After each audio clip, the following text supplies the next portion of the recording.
Welcome to The Business on Radio Verulam, the voice of your local business community.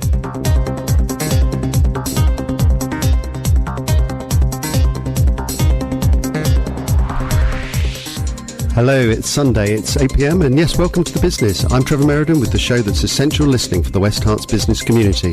Now, do you know the difference between sex on the beach, a pink lady and a Masuri meal? It sounds like the beginning of a very bad joke, but our first guest, Jass Patel, makes his living out of helping you find out. If his name sounds familiar, it's because he runs Mokoko and the Spirit Boutique.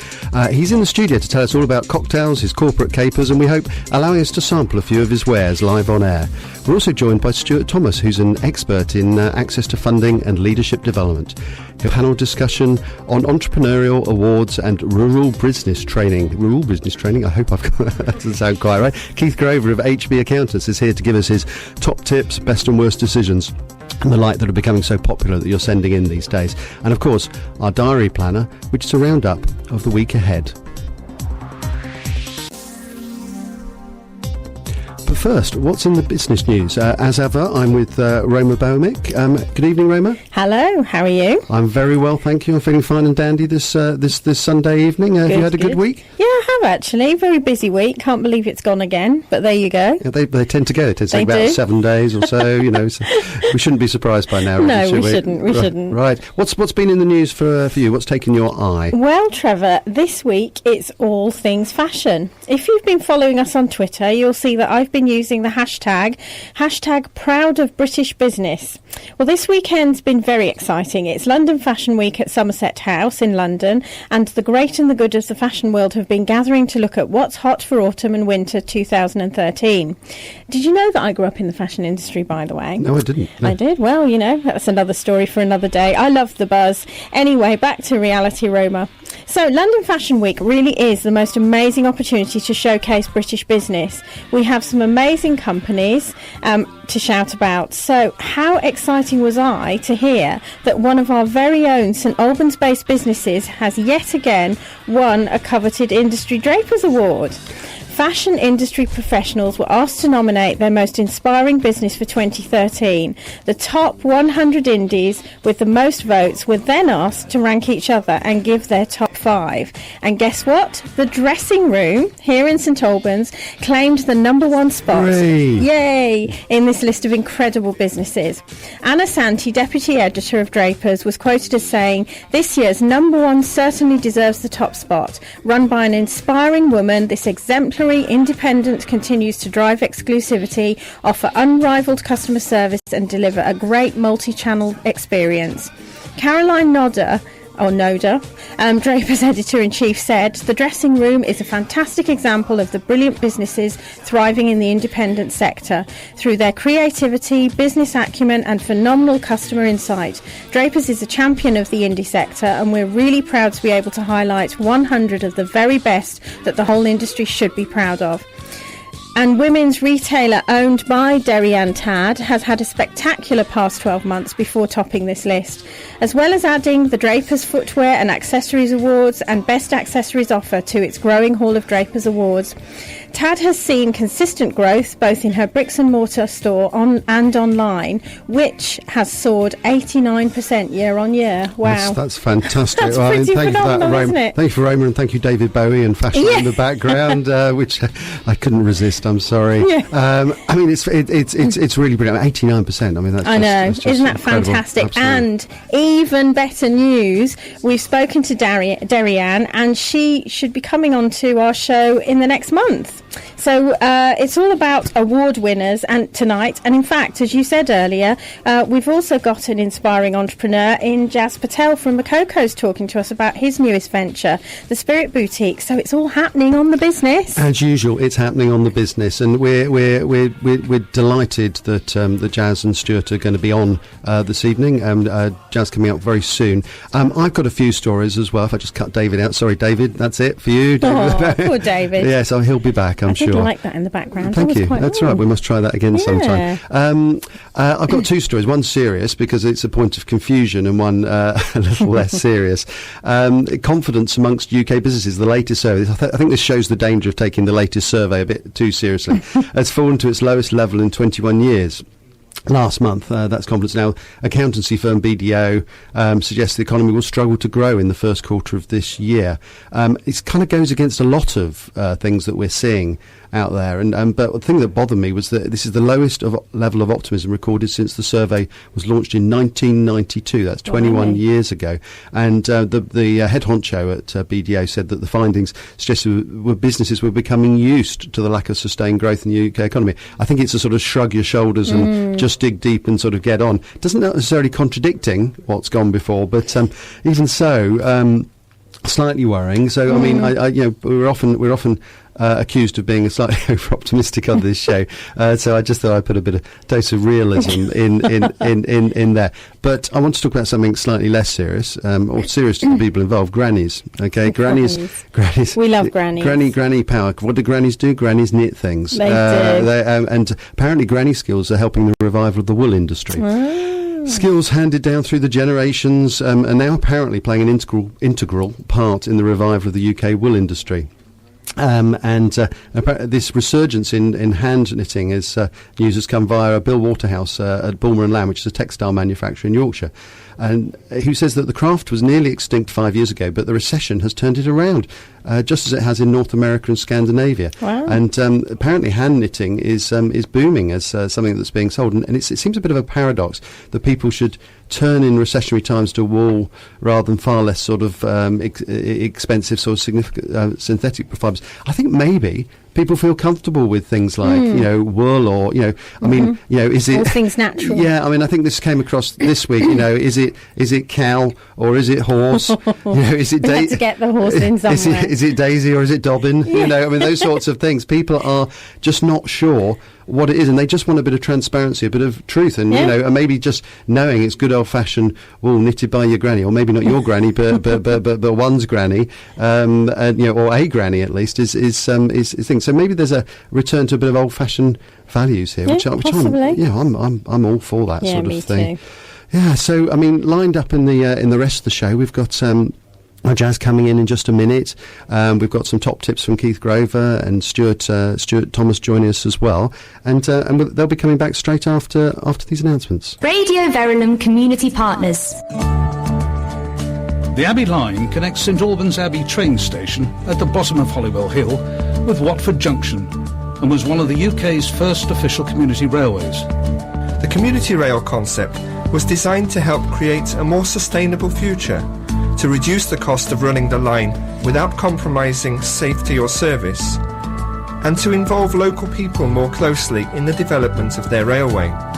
For 150 years, the Abbey Line has been taking people between St Albans and the centre of Watford and beyond. It continues to do this, and all for at most £6.60 return, and in only 16 minutes. For more information, visit their website, which is abbeyline.org.uk. For more on Radio Verulam Community Partners, go to radioverulam.com/community partners. The Solid Gold Music Show is here on Radio Verulam 92.6 FM every Saturday morning at 9 a.m. Join Derek Staines and Stephen Hall for the music and news as they flash you back to decades past between 9 and 10. Yesterday Today updates the news on your favourite stars of yesterday. Or how about one of your children's favourites in Kids Corner just after 11 o'clock? Take part in competitions where we give away CDs, DVDs and vouchers which can be spent in your local stores. And make sure you don't miss out on Stephen's now legendary gripe just before the midday news. The Solid Gold Music Show is sponsored by Dockguard of Luton and will be back on Radio Verulam this Saturday between 9 a.m. and 1 p.m. You're listening to The Business on Radio Verulam. We're the voice of the local business community on 92.6 FM and on radioverulam.com. Welcome back to The Business. I'm Trevor Merriden. I'm here with Roma Bhowmick, and also in the studio right now is Jass Patel, who's hello Jass, and who's from Mokoko and the Spirit Boutique. I mean, first of all, just let's get some facts right. Are you the managing director? Are you the owner? How does it all work? Of Mokoko, it's me and my company, just me. Right. And then for Tomoka, then the shop, there's 3 of us involved. Right. And we're all equal partners. Okay. What we like to do on this programme is to go through people's kind of business journeys. Yep. And, I mean, a lot of people will know about Mokoko, but if we just take a step back for the moment, I mean, what prompted you to start your sort of various sort of businesses? I mean, I know you've had a background in hospital radio and things like that. I mean, just tell us your... Yeah, it came out tonight. It came out just before we came on air, which caused a great deal of interest. I'm just interested to know, how did you get here, really? Yeah. I mean, and what prompted you to start your business? I mean, what kind of... just give us a quick sort of sketch of your life to date. Yeah, sure. Well, very quickly, the short version.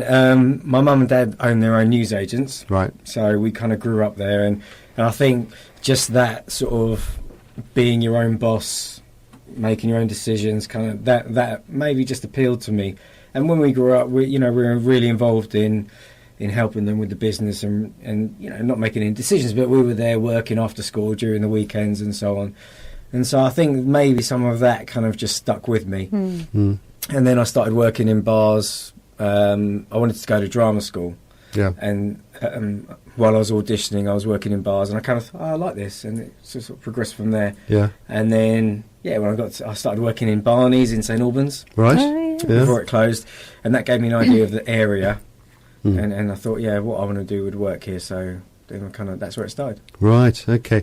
And so how, I mean, your ideas, I mean, if you talk about, Mokoko, I mean, did that start as an idea? Do you think, I'm going to start something called Mokoko? Or, I mean, how did it develop exactly? Well, Barney's did a few cocktails. Yeah. They were sort of what we call disco drinks, so they were a bit kind of party. Drinks. Bit party drinks, and me and my friend, who actually is one of the partners in Tomoka, we used to go to London a lot, check out the cocktail bars, and we kind of studied just from watching and so drinking. Strictly for research purposes. That, yeah. Right. And so we kind of thought, well, St Albans needs something of that sort of London sort of style. Yeah. And so, the concept was different, and the type of drink that we were doing was different. So. Do you think, I mean, that's an interesting point. I mean, a lot of people live in St Albans, though, because actually it might be their antidote to London, that they might go into London for the cocktails and things like that. But when they come back to St Albans, I mean, do they just want, there's a lot of sort of very different kinds of pubs in St Albans. I mean,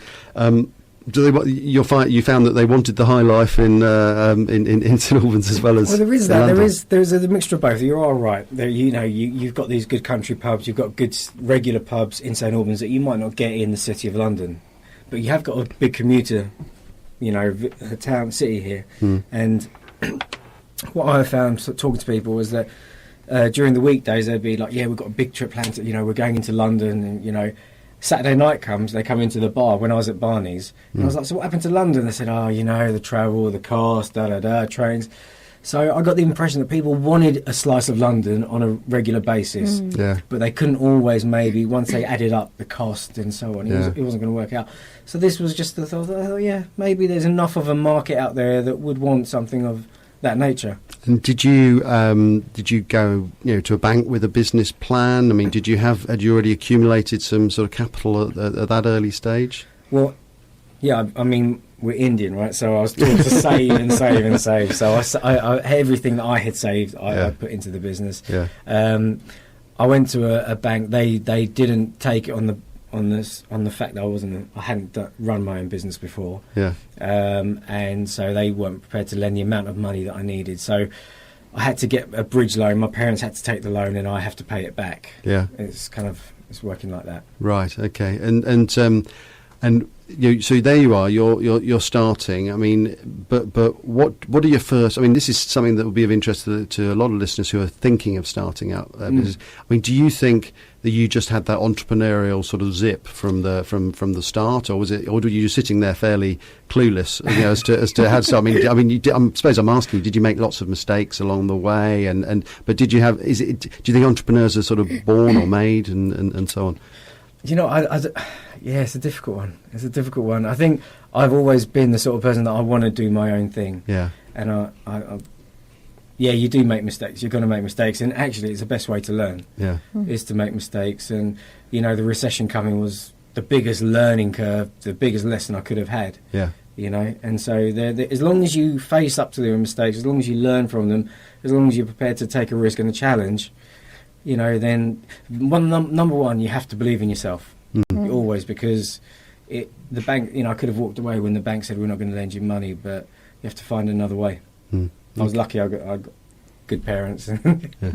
Yeah. I mean, and that's great. And so, how has the business changed and developed over recent years? So, you talked about the recession. Yeah. It's been a feature through a lot of our interviews about there's this kind of continual scar line running through for a lot of people with it called the recession. Yeah. But how has it affected your business and the kinds of decisions you've made? We opened in 2006, so it was almost like the boom time. There was no, there was no problems whatsoever, and literally we just opened our doors, and people would come in. And the mistake I made was that I was kind of struggling to keep up with the demand, so I didn't worry about the bills and my costs and so on because I knew I could pay them. And then the recession came, and it just really tightened up, and actually that was when I really realised I had to look into my books, look into my numbers, and you streamlined the business so much that even during that time you could still make a profit even if it was small.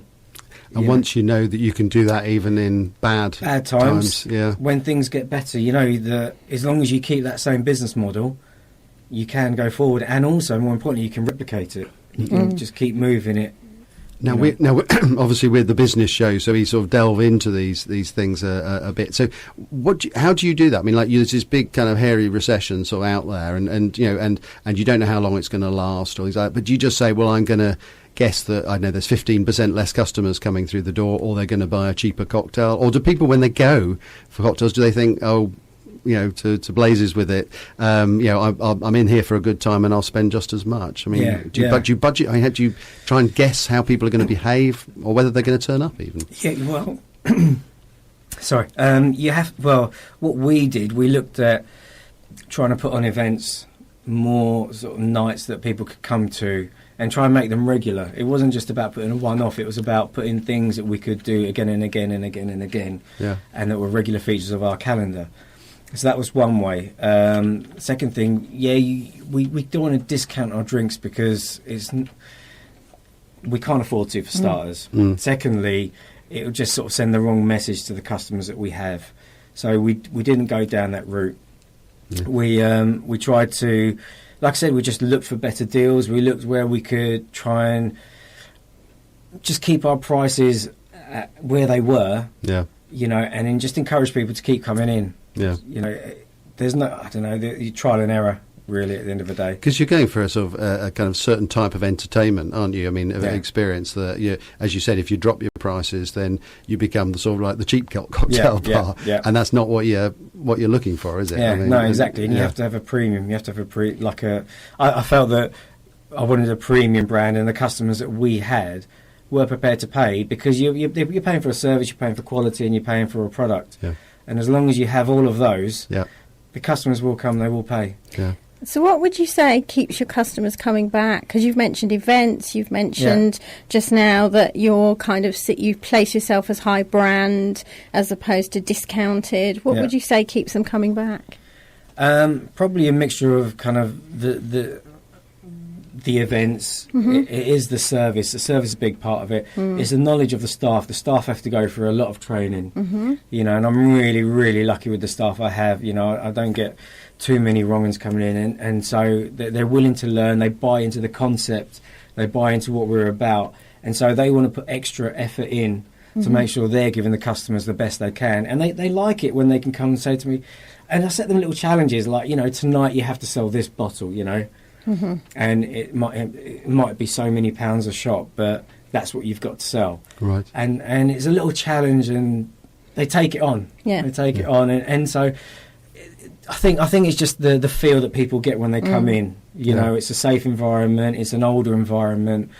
Hopefully, it stands up in terms of a nice place to be. And I think that's it's a lot of things together. It's not I mean, only it's one interesting because there is actually seems to be nowhere specifically that you can go for cocktails or a glass of champagne, and you do very nice, not just nibbles. They're actually quite substantial nibbles. Yeah. And just relax, as you say, kind of a slightly older audience, not pubby in atmosphere, but West Endy at the same time. Yeah, well, hopefully that's what we're trying to do. Yeah. I mean, in terms of, Mokoko's sort of, well known in the town and so on, but how do you kind of maintain that profile? I mean, do you consciously market yourself? I mean, do you just get out and network personally? I mean, what do you do to sort of keep that profile up? Well, I go. I'm a member of the Chamber of Commerce, so I go to the breakfast meetings and that kind of thing. That really helps because it kind of keeps people's awareness. And also, I'm really lucky. My manager Shane, he's a bit more sort of technological minded more than me. So he's kind of made more of a presence on Twitter, on Facebook, and constantly working through that. We've got a database of customers, and we send them emails. And we're now being followed by Mokoko Cocktails on Twitter, which I like the thought of that very much. Is that a chaser? Right. Exactly. Yeah. Officially. Yeah. So it's a lot of that kind of thing. We've had to learn over the years where we put our money, where we're going to market, and how we're going to market, but I think word of mouth is a big thing as well, reaching the like-minded customers. Yeah. So how then the translation across to the Spirit Boutique? Yeah. What was the progression? And you've talked about a model that works. Has that model been transferred across? It was slightly different because it's retail. So the thing is, I've been looking to try and open another bar for a while, and we just not find the site. We can't find the right time. So we thought, okay, well, let's do something different. So Roberto, who's one of the other partners, he said, why don't we do like a spirit shop? Initially, it was a whiskey shop. And it's kind of centered around sort of the lines of the whiskey shop in London and those kind of places where you can go and you can sample and they get different things in, new things. And so it was based off that. So we used our suppliers and the connections we have through the bar to give us the products and so on for the shop. So it's an extension of what we do. And also, in the bar, we do sell sort of specialist products, and people are like, "Oh, where can I buy that? I can't find that in the supermarket." Well, okay, so now we have an outlet where you can buy it, and there is an interest in the quality. Yes, right. And what's been your? I mean, we talked about mistakes in the past. We don't like to dwell on mistakes, of course. But I mean, what's your been challenges? Learning, yes, challenges. Learning. That's the one. I mean, what's biggest been during all this time? What's been your biggest learning? Would you say? Oh God. Well, when we got prosecuted by the council for noise pollution. Really? Yeah, which was me. Big. Yeah, it was mainly noise from the garden, and it went all the way to the High Court, and we won, and so, but that kind of thing taught me that I needed to look at sort of more procedures of the business. At the time we didn't have a garden policy, we weren't sure how to monitor it, we didn't have that, and so it kind of just. We had to create a policy there. We had to create procedures. It's one of those things, though, that people. I mean, you'd have to be very far-sighted to predict, things like that. I mean, or it's not the first thing in your mind when you're setting something up as a business, exactly, is it? So, but nonetheless, an interesting sort of development. So, what was it? Neighbours or it was neighbours, and then the council kind of monitored it, and they felt there was an argument there but it turned out there wasn't in the end. After a couple of years. It was a nightmare, but anyway, so it kind of okay. So to make this work, I need to be more strict in terms of how we do things. Make sure that's all related to the staff, so everyone knows every part of the business how it's going to work and the policies we have. So I guess, and that helps with the model moving it forward as well. And we're going to have you back for our panel. Okay. We're going to, if you're happy to stay. And I also see a box of sort of things that look like they might be sort of cocktail type thingies in the background. I brought a little, something to try. Yeah, we're not allowed to. We're not allowed to sort of be drunk on air. So I just need to sort of get that across. But maybe a thimbleful, perhaps. Yes, indeed. Would probably suffice. I'm just looking down the stuff that you do, and I hope this is up to date. So you do speed dating on Mondays, comedy club on Tuesdays, or first Tuesday of every month, live jazz trio. Fridays. Do you need that? Do those things really help to pull in people with sort of particular interests? Yeah, exactly. Yeah. You know what? There's two parts to any marketing that I think or any event. One, it's to increase the numbers on that night.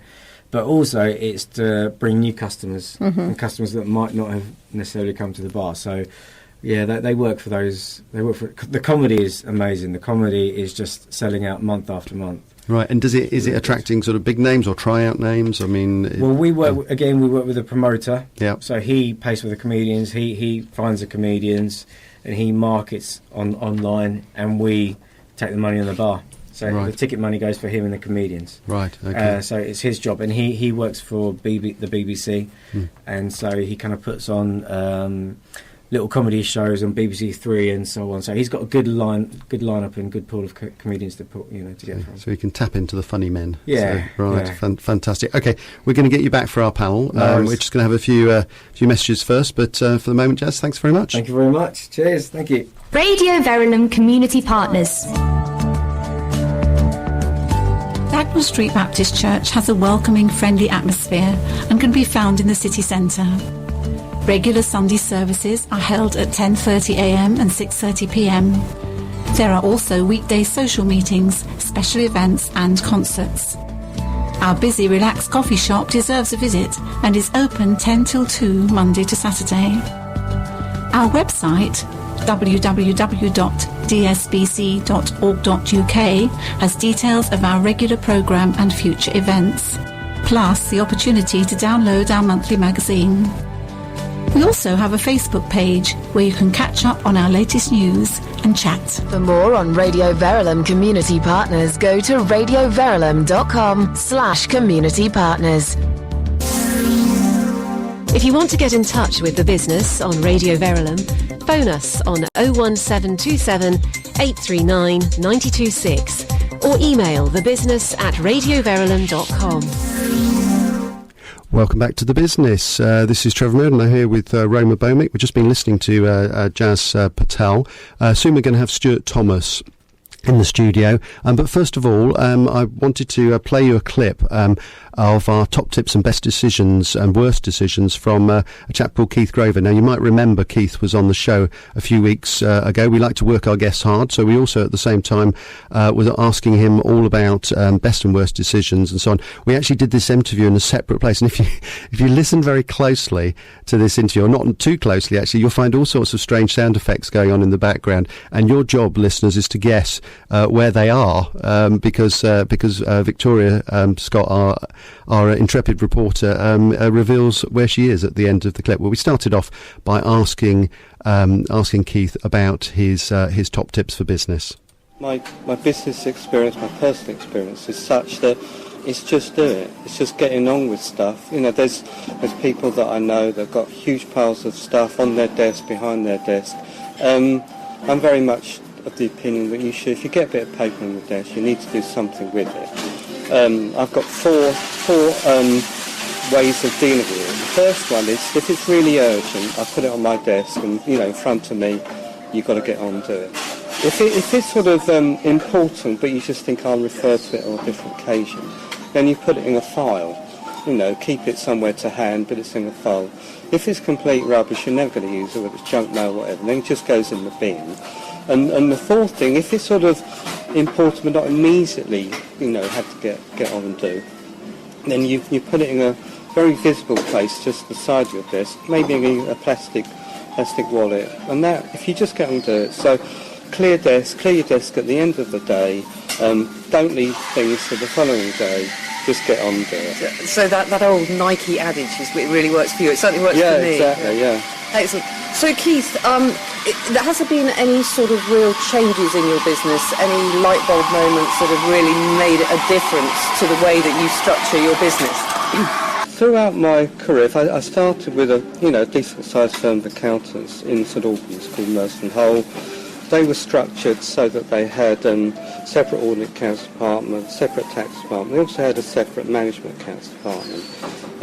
So I did a few years with them. Then I went and worked for one of the larger firms in London, Story Hayward as it was. And they again set up on similar lines with separate audit accounts department, separate tax department and other sections as well. And then I joined the current firm where I'm at, HB Accountants. And it was a very similar structure, and we had about sort of 25 people working as them. So very much a departmental way of looking at things. So the audit accounts department would do their job, they then pass it to the tax department who would do their bit, and that was it really. So you had a very much sort of a deficit in skills that people had. And when I became the managing director a couple of years or so ago, I decided, well, this isn't the way forward. This isn't how we can best serve the clients. So in the course of the last couple of years, I've been getting people to actually be involved in doing tax. So they're upskilling on the tax side. And we're finding that makes a really big difference as regards their contact with clients. And making that change in structure that was, that helped the clients across that sort of almost that gap. How was managing that change within the business? It was mixed, to be honest. I think a number of people were resistant to change, because people, they've got new tasks, they think, wow, am I going to be able to do this? But what we found is just to say, look, just get on and do it. And we found that, it's not necessarily, don't necessarily have to be old, young, middle-aged, whatever. You can embrace change and you can get on and just do it. A lot of people think that people who are resistant to change tend to be a bit older, but it doesn't sound as though you had that experience. No, it's mixed, really. It's a mixed experience. But I think that's been very beneficial to the firm. Obviously, there's still the need for, tax experts, but I think a lot of people in the audit accounts department can probably do 85% of what a tax partner would do. There's key areas that the tax partner would get involved with, some tax planning, but it's high-level tax planning. So from a client's perspective, they can sit with just the one person, they can get most of the work done. Yeah, it'll exactly. work better for them, it'll presumably be more cost-effective, but there's always experts on hand if something more pressing or more in-depth comes up. Yeah, exactly, yeah. Okay, great. And, I'm doing my my Magic Fairy act. It's 2013. We're already in February, which is pretty frightening. If I could wave a magic wand and help you in 2013, help HB Accountants, what would it be that I could do? What are you looking for in 2013? We're principally looking for businesses that are growing. They're not small, they're growing, and they've got an in-house bookkeeper or they outsource bookkeeping, so they're keeping their records on something like Sage. That bookkeeping side of things is being done onto a good standard, but they should really be moving to getting timely management information information that's useful for future planning management decisions. And that's the time where they need to be having management accounts prepared on a monthly, minimum a quarterly basis. And that's the sort of expertise that we can bring into the business. We do it for a few businesses at the moment, and it's been very, very successful. And I would encourage every client in that particular circumstance just to think about that and think seriously about it. And that's an area that we can really, really help you with. It sounds as though Starbucks here is guessing we're not in a jazz club, by the way. Thank you ever so much, Keith Grover, Thanks ever so much, Vicky. Yeah. HB Accountants. Thanks a lot. Thank you.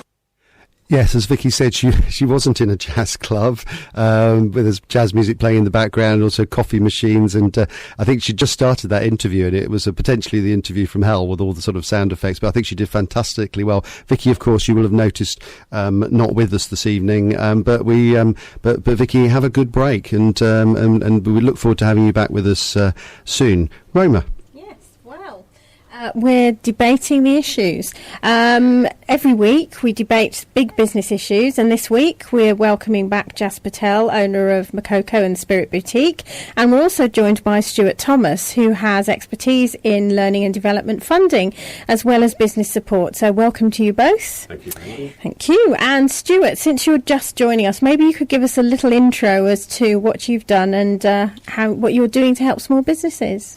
Well, what I've done in the past, I was a broker and account manager for a brokerage firm, which was essentially identifying skills gaps within small to medium-sized enterprises, working out what would be the best training plan, and then sourcing the funding for that. I then moved on to do very much the same thing, but in the NHS, on a thing called GIF, which was the Joint Investment Framework. And very shortly we'll be embarking on a project I can't say too much about now because it's all subject to contracts being signed and stuff, but it's about helping local businesses reduce their fuel bills. So it's like reducing their electricity bills, reducing their gas bills, and reducing their fuel bills. But I'll hopefully have more on that a little bit later on in a week or so's time. Can't say too much about it at the moment. Brilliant. Okay, so more initiatives coming out the woodwork again. Yeah, it's been a bit flat, as you know, when BusinessLink closed down about just over a year ago. There hasn't really been much in the way of initiatives for SMEs, but I think we're now starting to see certain projects coming, obviously following whatever happens to be the political flavour of the month, i.e. the Green Agenda. But and I wouldn't be surprised because of the latest figures of the unemployment between the 16 to 24-year-olds. I'd be very surprised if we don't see something along that in the next few months. Right. Oh, well, we'll look forward to hearing from you in the next few months exactly what those initiatives are, Stuart. Okay. We'll have to have you back on again, you see. Look forward to it. Already. Yeah, exactly. Led him into that one nicely. Okay. So thank you for introducing yourself, Stuart, and what you do. So we'll be dipping into that expertise shortly. Okay. And since we're on the theme this evening of award-winning businesses, we've already mentioned the Drapers Award, but I don't know whether any of you are aware, the 2013 Hearts Business Awards have just been launched.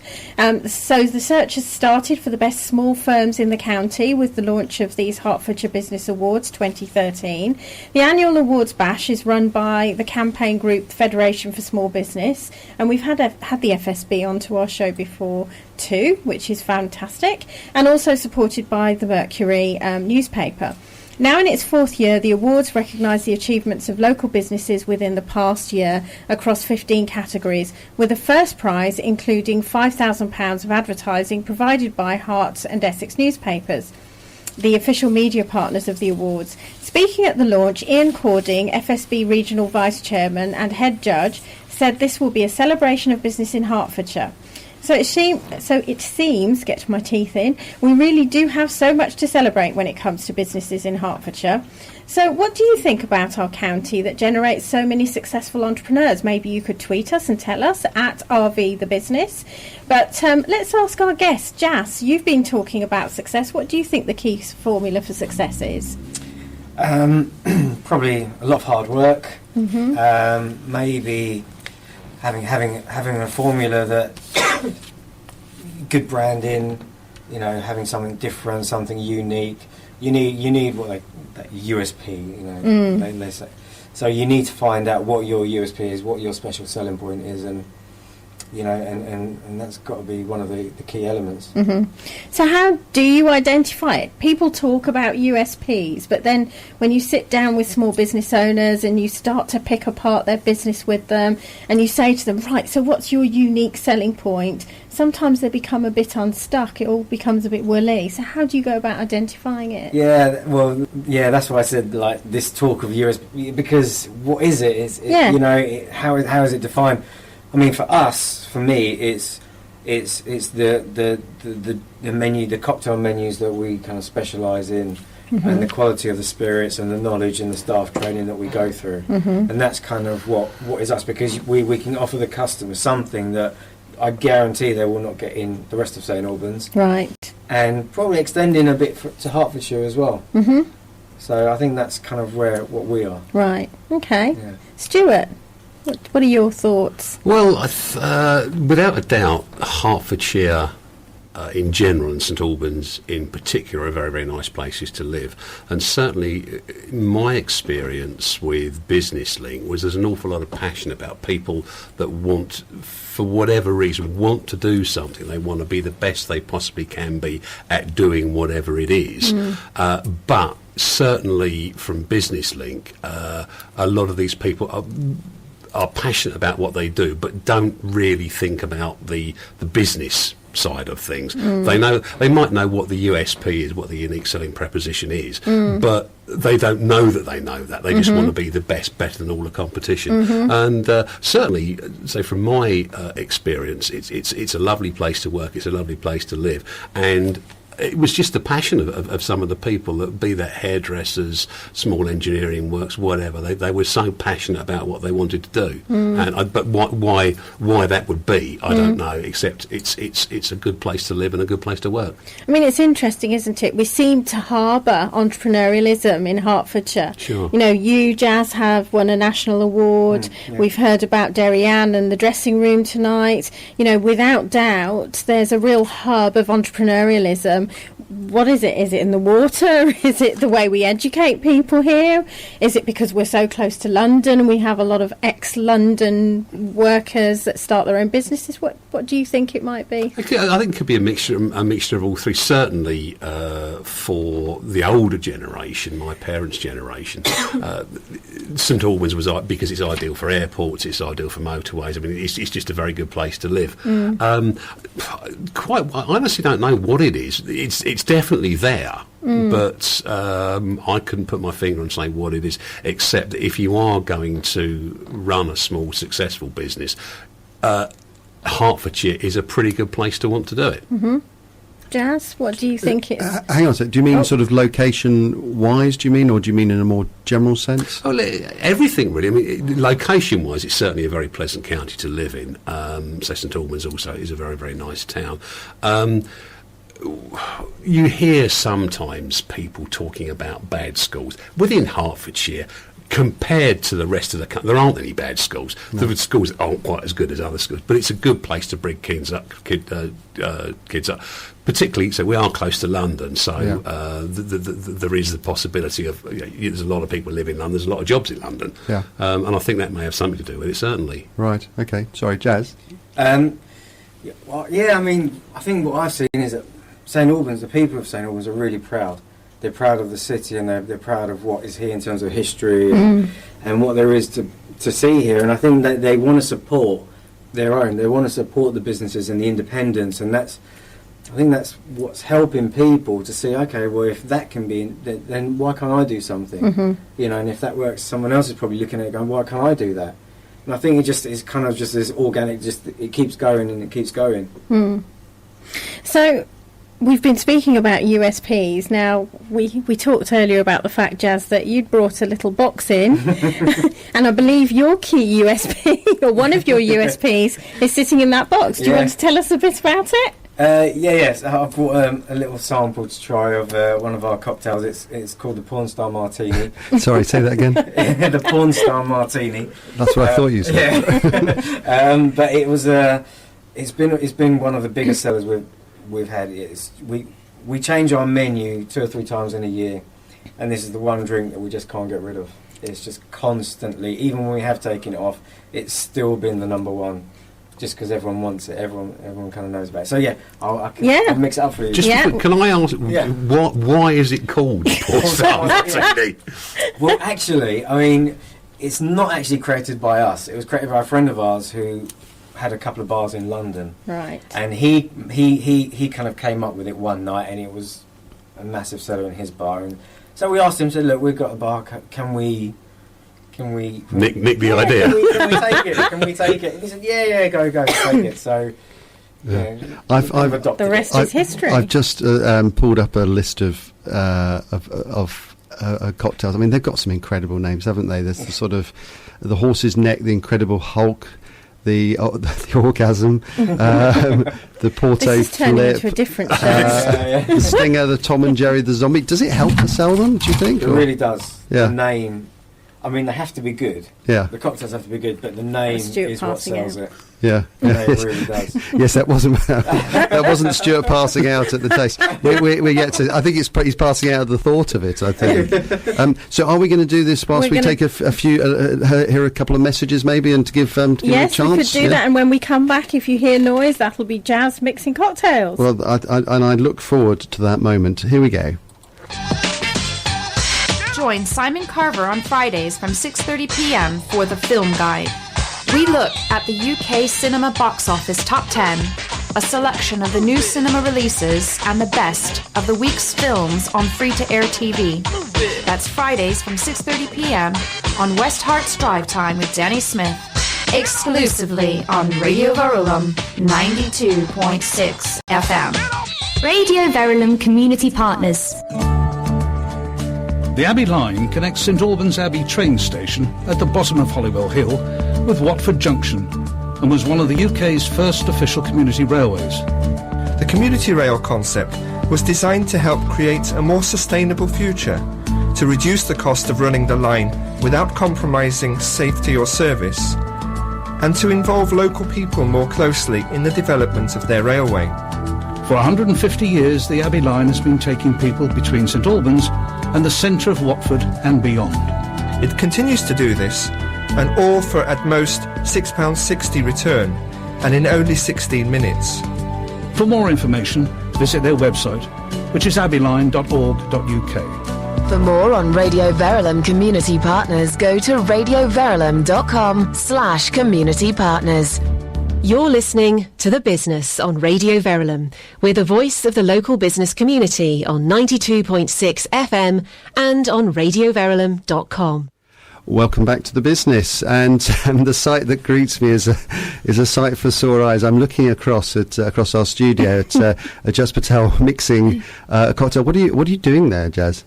So I'm mixing in a Boston glass, which I've got some passion fruit puree, some passion fruit liqueur, right, vanilla vodka, vanilla sugar syrup, which we make on site, and yeah, that's it. That's it. Okay, well that's a good starter. So yeah, you're going to.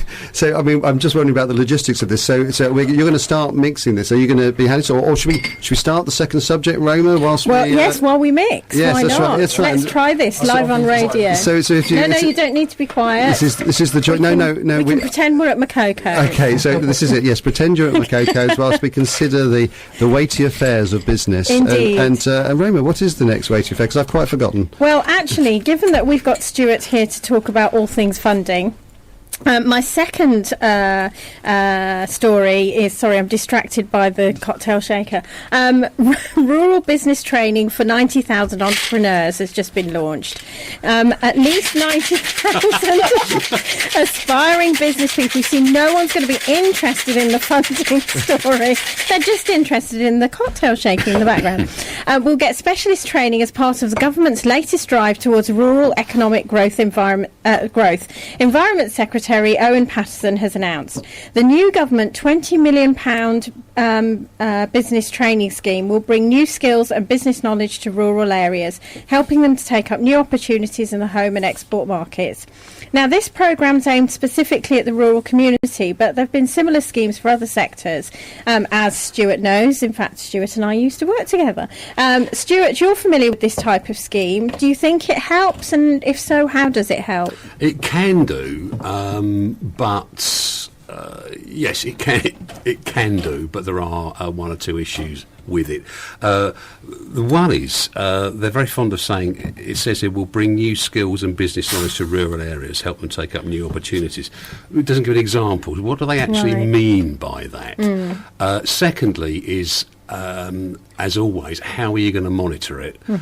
Thirdly, how are you going to stop abuse of the system? The government have had their fingers burnt so many times, particularly with leadership and management was a classic example. And how do you ensure that you get value for money? And the other thing is, what's your output?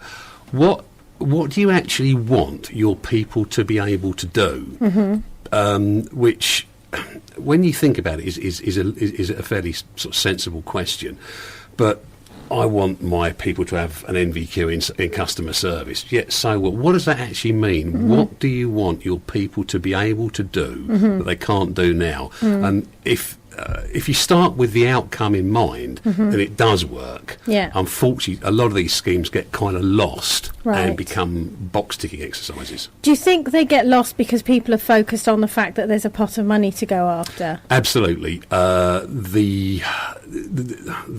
There is a lot of abuse, certainly. Because, what do you mean by abuse? Well, I guarantee you now, if somebody said there is a training pot available for £1,000 for SMEs, there would be 100 training organisations spring up overnight, and guess what? Their scheme would cost $999. Right. Okay. For a course that's been cobbled together is probably worth about 50 quid. Right. The smell of government money, believe you me, is there are an awful lot of people out there just waiting to grab it. To grab a piece of the action, yeah.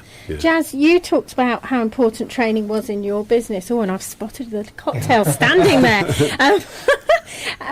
Yes, you mentioned how important training is in your business. Have you ever tapped into any kind of government funding, or is it something that you feel that you need to invest in as a business? We have talked to the business. We have talked to the Business Link as well about various courses before they kind of closed down. But at the moment, we're looking at an apprenticeship scheme. And so there is funding through that. Yes. Right. But also it's a chance to take on someone, train them up to a level that we want to, and someone's got an interest in the hospitality industry. Right. So would you look at school leavers, or are you looking at? It's run through West Herts. West Herts College. Okay, but I think is there Broxbourne? Is there a campus? There's a campus at Broxbourne. Yeah. So it's run through them right. specifically. So is that West Herts or is that? Yeah, I think it is. I think it is. Yeah. So it's run through them. So how many? Sorry. No. How many trainees or apprentices would you be looking to take on, and how does it work? One to start with. We look at one to start with, and possibly a second one in the kitchen. Right. Or maybe between the two to kind of cover the kitchen and the front of house. Sure. One of the big issues that certainly when I was working on Train to Gain, there were two issues. One, the government are notoriously bad at getting the message across. They really have got no idea how to broadcast a simple message. You walk in, have you heard of Train to Gain? No idea what it was.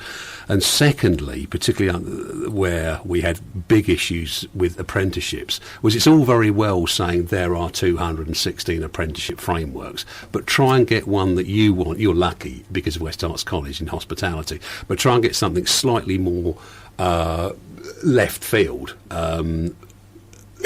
and you may find that the nearest training provider is actually 300 miles away in Birmingham. Right. That's the big problem. The message will go out. There are all these different apprenticeship frameworks, but you guarantee, because with the don't forget that the funding's been cut for public sector training providers as well, colleges. So they've got to put their bums on seats as well. And the easiest way to do that is let's just get rid of all the more specialist apprenticeships and go for customer service and business administration, which is fine. But if that's all you can get, it makes a bit of a mockery of the other 214 that's supposed to be out there. Right, and I mean we've now had our second sort of question and discussion. Now we're into the last 5 minutes of the show, and the bit that I'm most looking forward to, the cocktails. And Jass, this is your challenge. You've got 10 seconds to get those cocktails across whilst I play this trailer. To the business on Radio Verulam. We're the voice of the local business community on 92.6 FM and on radioverulam.com. So a sip of this and a sip of that. Yes, you're back. You're back live on air. Live on air, cocktail in hand. And Jass has managed to get the things across to now. So there's two elements. Two elements. Yes. So what are the two elements? Yeah, tell us about it. So you've got the ingredients I described. So you've got the passion fruit and the liqueur and the vanilla gum and the vanilla vodka. So it's quite sweet. So you offset that with a shot of champagne on the side. Right. And the idea is to sip one and sip the other, and it kind of complements each Sip. other. I like the fact that it's sip the champagne, not down the Not down champagne. which is what everyone seems to do. But Okay, have you? Oh, it did you does. have one there? No, I didn't know. We've got to share it round. I think it's got to go back Pass that way, over. isn't it? Oh yes, Yeah. sorry. So you've got to. That's your champagne shot. So which one do I do first? You do the. either really. Oh, you do but- either. Well, Okay. I guess Well, I'll actually, take it's the quite sweet. good. I'll do the sweet to Start with the with. sweet. Okay, this is the let's remind Ooh. myself. This is the porn star martini. Porn star martini. That's rather good. It's worth it just for saying those three words. It is, isn't it? It's good, isn't Oh, it? I see what you mean. Yeah. It Nice. kind of cleans. It the does. Yeah. Yeah. As the fresh cuts through, as Cuts the chef through, say. yeah. Oh, Excellent. getting very technical. We are. Oh, and it passes back again. There you go. Would you Thank like some jazz? No, I'm all right, thank you. Right. Many. I suppose we must remember that we're a business show on this, and we should really, Roma. If you could, Yeah. Roma's literally got her hands full with a drink in each hand. But I'm going to ask you to maybe hand those back for a moment, and whilst we actually remind our listeners. Of 2 or 3 events that we've got coming up in the next few weeks. Now, all of these listeners have come to us via the magic Twitter. Twitter, which is going mad. Which are our membership of Twitter, our followership has sort of gone up by about sort of 30 or 40% just in the last week alone. So we're very proud. I mean, from a sort of standing start not long ago at all, that we're now sort of rapidly building up traffic. So thank you. To Hemel Hempstead Mums Unlimited, for example, to talk about their event on the 26th of February at Red Line Lane, Nash Mills, with speaker Angela Gallucci, who's going to be talking about how to make a great first impression. And this whole event is aimed at women in business, whether you're a mum or not, to meet, connect and support each other. And they're going to be offering lots of other great guest speakers a chance to promote your business and share information. We talked a little bit, Roma, didn't we, about the annual Hertfordshire County show as well? Yes, the annual Hertfordshire County show, which traditionally takes place over the late May bank holiday weekend, attracting up to 38,000 visitors and displaying the best of Hertfordshire. So that's coming up, and as they say at the show, come and see animals ranging from huge bulls to tiny ducks. Spectacular displays, and educational demonstrations. Join us for a fantastic family day out, combining free entertainment, food, fun and shopping, bringing communities together. We're proud to promote Hertfordshire. You remembered all that without reading it. Wow, I'm impressed. Amazing, isn't it? Even with a couple of sips of cocktails. In fact, one says it could enhance the memory sometimes. It could. Our friends from Wenta have told us about a fantastic seminar on business planning. The date for the Watford one is on the 21st of March. There's also one in Bedford if you want to travel a little further afield on the 28th of February over to Bedford. And it's all about business planning, like how to write a business plan and developing future targets for your business. Lots of good stuff. Now, as I said, this all came to us on Twitter. And the Twitter address is, Roma? At RV The Business. RV The Business, that's right. Sorry, and before we go, must say, Wenta, we had Alex Schubert on. Yep. Alex has kindly agreed to join us as one of our regular panellists, so you'll be hearing from Alex again in the next few months. Well, that's absolutely fantastic. Now, we're nothing but professional on this show, but we're nearly off air. So we'll be sipping a few cocktails in about 30 seconds or so. But in the meantime, I'd like to say thank you to Stuart and Jass, and we'll see you next week. Bye. You've been listening to The Business on Radio Verulam. If there's anything in the show you want to talk to us about, phone us on 01727 839 926 or email thebusiness@radioverulam.com.